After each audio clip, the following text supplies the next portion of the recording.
Hey folks, welcome back. I'm Mark, and today we're diving into Legends of the Seas. It's a cooperative app-driven adventure for 1 to 4 players, ages 8 and up, and plays in about 30 to 60 minutes. You're the crew of the Arrow, trying to hold this ship together through storms, pirate attacks, and those moments when somebody says, "We're fine," and you all know you're not. From the team behind Spark Riders 3000, this time we're leaving space behind and heading for the open seas.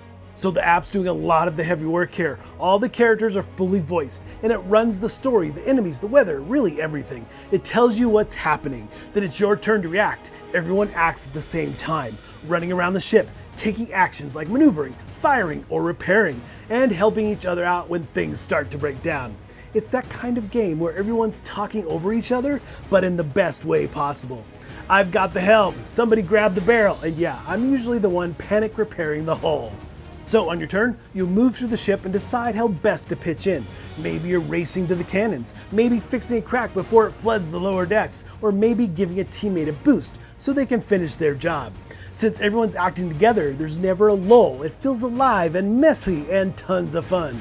Your actions roll dice and add bonuses from your character, treasure cards, and those little help tokens that your crewmates leave behind. And no, you can't use your own help tokens, so ask nicely. Shooting means lining up your cannons on the right side of the ship and knocking hits off enemy vessels. Maneuvering is limited, so you'll have to time those helm actions very carefully. And repairs get tense when the app starts throwing random damage your way, fire, cracks, floods, sometimes all at once. That's when you start begging the dice to behave. And barrels, they're a big deal in this game. And when an enemy ship sinks, barrels will float up on the sea, and each turn they will drift closer and closer to the back before they finally vanish. And you can grab them and use them for upgrade parts of your ship or draw new treasures from the hold. However, missing them and they're gone forever. And I promise you, when you lose one, you'll hear someone say, "How could you let that go? That was our upgrade." And each mission has its own goal. Sometimes you're surviving a storm, sometimes you're chasing pirates, and sometimes you're hauling precious cargo home. How well you all coordinate will decide if the Arrow, your ship, limps to port or goes down in flames. And what really brings this game to life for me and what sells it is the voice acting and the storytelling. Ellie shouting from the crow's nest, Older barking orders, Captain Elara trying to keep everyone in line. The app brings it all to life. It's cinematic without feeling scripted. You'll have turns where everything is on fire and someone yells, "We're still fine," while the rest of you are patching holes and rolling dice like your lives depended on it. And the game is light enough for families to jump right in, but there's still plenty of tension and teamwork for seasoned gamers. It's easy to teach, easy to replay, and it's just one of those games where the table stays loud, in a good way though. So the core box gets you sailing with illustrated standees, but if you want more table presence than that, there's an upgrade pack with miniatures and raised shipboards, and then there's the Goblins Raid expansion, where the fight comes aboard the ship itself as a swarm of goblins climb over the rails and start causing total chaos. So if you're like me and you enjoy co-ops where everyone is laughing, yelling, and cheering at the table, this one hits that sweet spot for sure.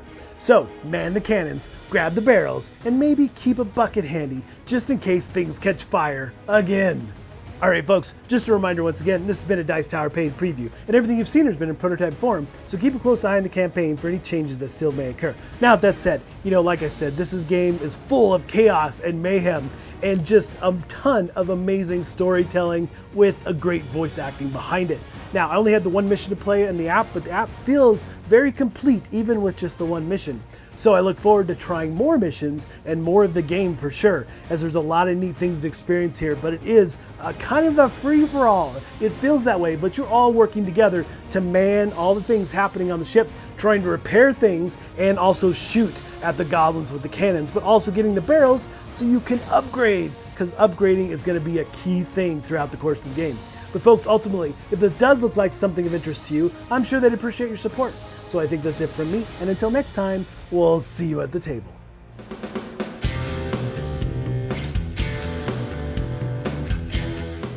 Hey everybody, thanks for watching this video. If you like this review or whatever you just watched, wasn't it amazing?